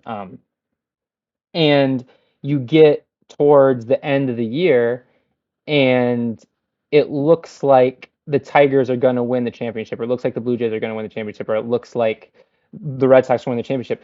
You actually would bet on the other team or whatever teams are remaining to win, and you would like do it relative to the amount of money you put on the Blue Jays. So like I said, if the Blue Jays looked like they were going to win, you would bet the other teams, less than $100. So maybe you put $20 on this team, $20 this team, $20 this team. So then at that point, no matter what, you essentially win, because if the Blue Jays win, you win that opening bet. But if the other bets win, you've essentially hedged your bet, is what they call it. Break even Because almost. at that point, well, you would, maybe you're only winning an extra 10% now. Mm-hmm. It's more along the lines of what you would see in the stock market and things like that. And you get what they call these betting groups together. And so they all pile their money together. And to your point, it's not AI running it, it's an actual person still. But I'm assuming they probably use a lot of AI tools that they're not talking At about this to, point, like, yeah.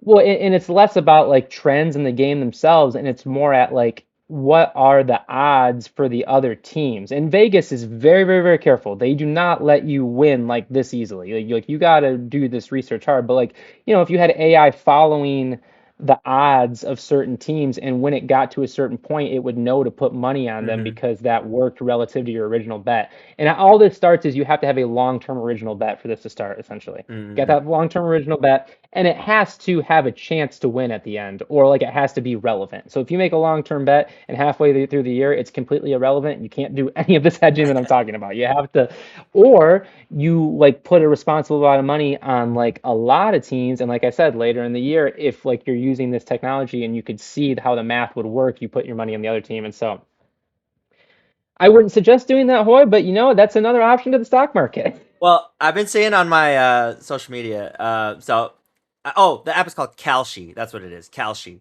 Oh, that is the one I've heard. Yes. Yep, that's the one. But that one, I've been seeing a lot of posts about it because people are betting on like random things, like how many cars drive by an intersection before it turns red. Oh my gosh, that's And wild. it's I've never heard it's that. so fun watching people like make these bets because it just makes every day so I could see why like people love to gamble because it's like just the dopamine rush you get when like, oh, I bet 10 cars will go past this light.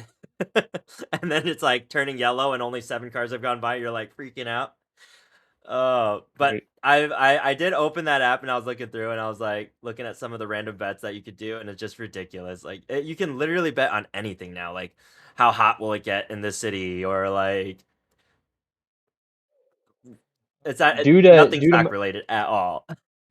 yeah, due to my professional whatevers, I can only bet on NFL football and Major League Baseball. So Mm. I think that honestly limits me, which helps. But yeah, dude, I mean, who isn't a gambling addict? I guess is the better question. Like, to your point, like, yeah, like who doesn't like a good adrenaline rush every now and then? Like, it's hard. Like, yeah, gambling's awesome. See, It just is. my biggest problem though is I can never seem to win for me. Like when I tell people what to do, they end up winning money, but when I try to bet money down, I always end up I've never once like walked out like up on my own accord. But it was crazy because like this past fantasy football draft that me and my group did, uh, we got a couple of the boys together, and afterwards, obviously, we had our little shenanigans, and we ended up at a local casino over here, right? And I personally don't know how to play baccarat. Like I know nothing really of it. I don't either. Yeah, Yeah, I don't either. but I just know it's got great odds. But my buddy was playing it, and I guess him and a couple of other guys were like down a grand or like 2 grand or so, and they're like, "Yo, dude, I need you to save me. Like, just say player or banker. Like, I don't want you to know what I'm playing. Just tell me player or banker." And I was like, "Dude, always bet on yourself." He walks back over, and he's like, and I just hear it's like cheering. He's like, "Oh my god, dude! All right, I need another one. Player or banker?" I was like, "Dude, I just told you, bet on yourself." And then at a certain point, he explained the game to me, and he's like, "Yeah, dude, it's like a 51 to 49 odds. Like you're just betting player or banker. If the cards come out and it's the player, then I win. If it's banker, then they win."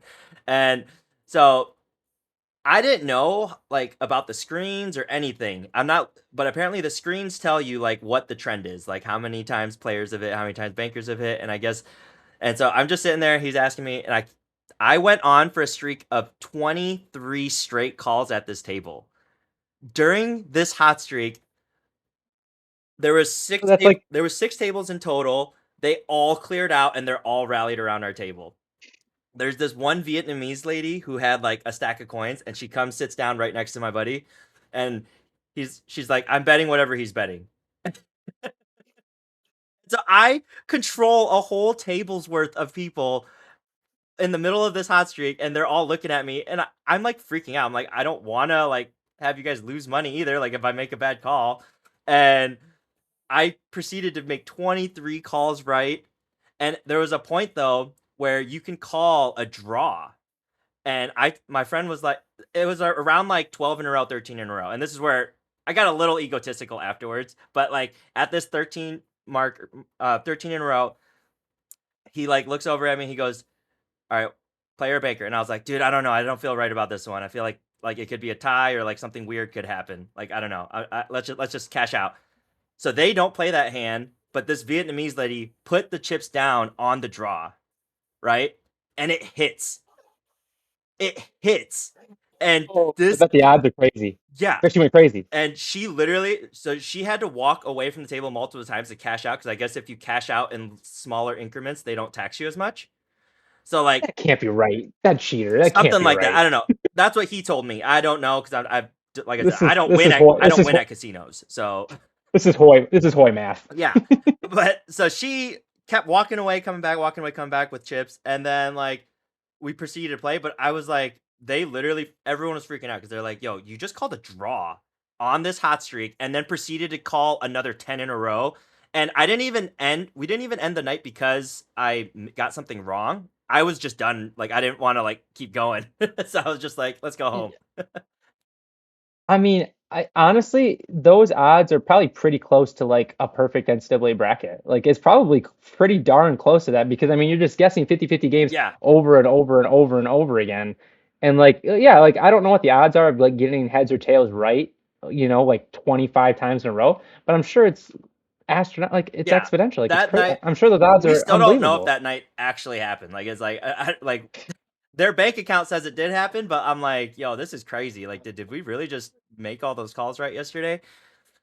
Oh, that was insane though. There's nothing more, and like I just made the comment that everybody's a gambling addict. There is nothing more fun in the world than a hot table. You're talking blackjack, Yep. you're talking Anything. craps, you're talking baccarat, all of them. Oh, There's nothing more fun in this world than a hot table, buddy. yeah. Ooh, That was a blast. But yeah, I also didn't know it's like 1 in like 9.2 quintillion odds to get a perfect NCAA bracket, right? maybe you didn't do that good. I didn't even know 9.2 quintillion was a number. Like, dude, you could get struck by lightning like over 9 trillion times before you would get a perfect bracket. If you really dumb those numbers up, that's how that works. I think like a chance of getting struck by lightning is like 1 in a million. Man, So you could get struck and it, multiple times. and, and so I wonder, like, I guess I don't know this probably isn't a hard question to answer, us being these mathematicians and all. Like, how many combinations are there? Because I guess that's the question, like, for this NCAA tournament, like, how many possible bracket combinations are there? To Well, I especially, think that's the number, well, I right? guess. 9.2 trillion. Oh, so that's basically what you're I think saying, so. yeah. Yeah. So what? Oh, no, that would make sense. So you have a 1 in 9.2 trillion. But do they weigh those? Like, is that assuming every game is 50-50? Yeah, Like, I I believe wonder. so, because it's not taking Okay, into like injuries the or all the seeding. other stuff and seedings Yeah, and like yeah, whatever else can yeah. happen in a game. But So it's probably a little better than that technically. Well, but I mean, you say that, but it might 16s be have worse lost than to that one now. actually. Well, the 16 had never beaten a one until less than 10 years ago. It's happened twice now, Mhm. but yeah, whatever it was, that was always the thing was that, no 16 has ever beat a one.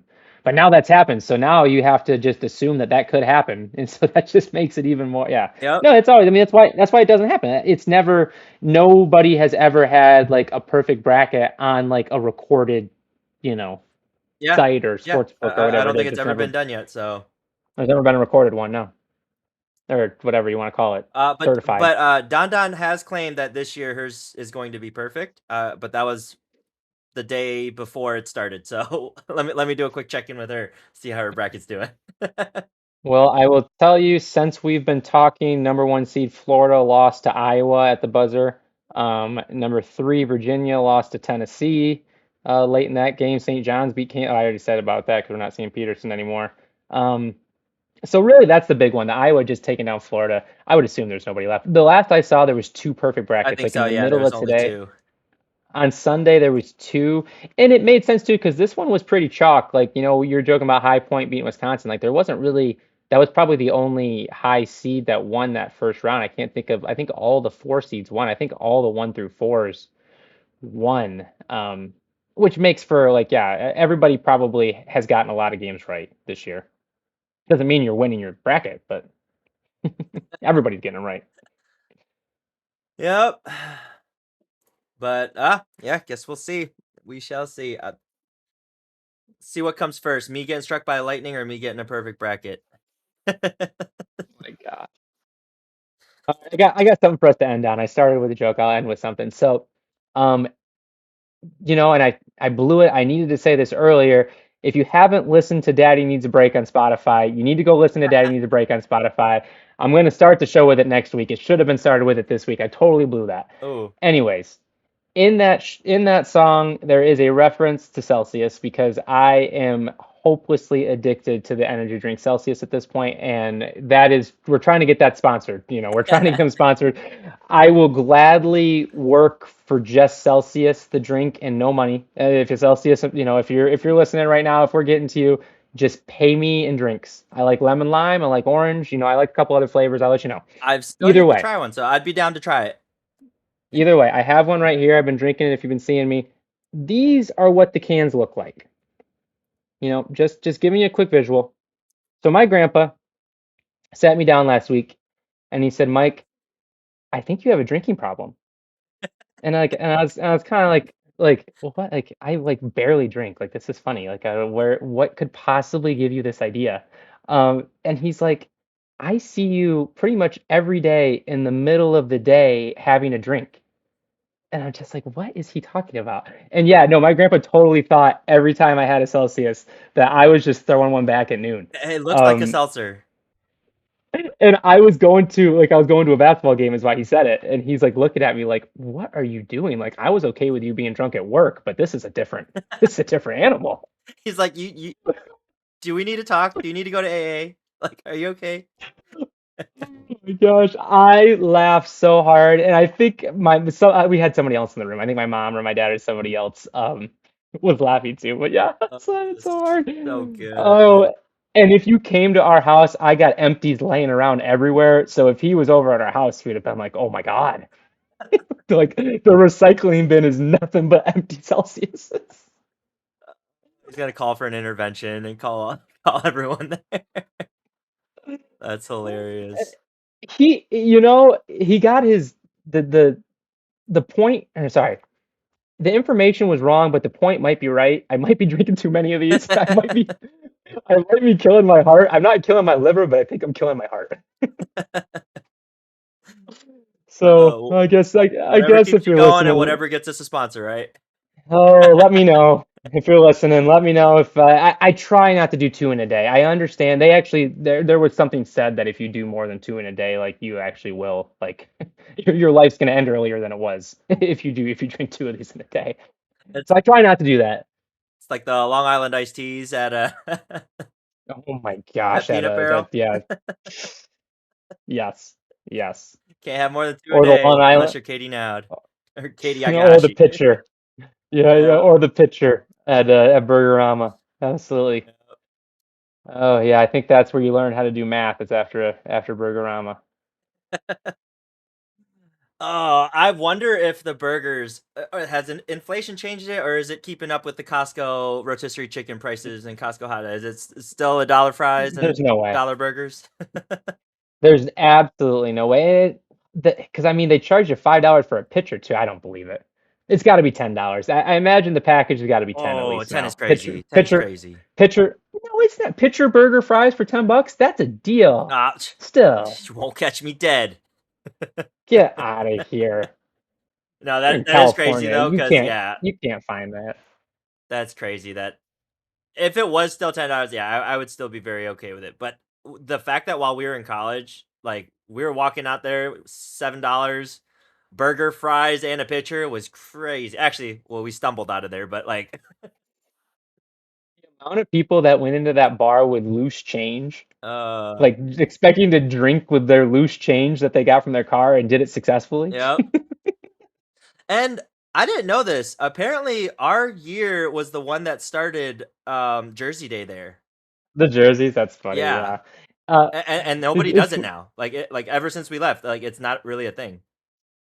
what was funny on that? It got me thinking. Your brother's wedding's in Las Vegas, and I was looking at pool parties while Katie and I are out in Las Vegas because I can't stay up late, so I'm not going to a club anymore. But I'll go to a pool party when I'm in Vegas. And it said no jerseys, and I was like, well, come on now, like jerseys can be classy. Like you get a nice jersey in a pool party. Like come on, Vegas, like relax a little bit. It's a pool party. Like Yeah, I can you wear can have your a shirt off, but you can't you can't have a jersey on. come on. Like what are you kidding me? But I guess I don't know. I guess I'm not allowed to wear my 79 Magic Johnson jersey into the Resort World pool or the whatever day club we were planning on going to. Well, if you go to Resort World, let me know how that is. I haven't been there yet, especially since Holman got banned there, so he's not allowed to go there Right. anymore. So let's end on this. Is it distasteful for me to go to your brother's wedding and stay at a hotel that he's permanently banned from? Is that distasteful? No, if anything, I think it's like recommended. They do have good food there, I'm told. So, and I haven't been there, so I have. So my brother lives there, so I have no business in a hotel anymore unless he's not in town. So, And I will say this, I'll make fun of your brother more than the next person, but he does have a good taste in where the hot spots are as far as, like parties and things. So I would assume that the reason he was going to Resort World and the reason he got kicked out of Resort World is because it's a good time. he got kicked out within 2 weeks of it opening. So, Your brother has twice been permanently banned from establishments, and like the details of why are completely unknown. Completely unknown. Two. There's an uh, East Lansing establishment and there's a Las Vegas establishment that his mugshot is in the security room. and and we'll never know the full truth because he's his Yeah. ass was blackout. And that's the sad truth is he doesn't know either. So, we love you, Homan. Oh gosh. Hell yeah. Well, that's all I got for this week. Yep, another good episode. Thanks for tuning in, everybody. We'll catch you on the next one. Have a good one. Adios. Adios. Oh, we did a good one there. We went almost full.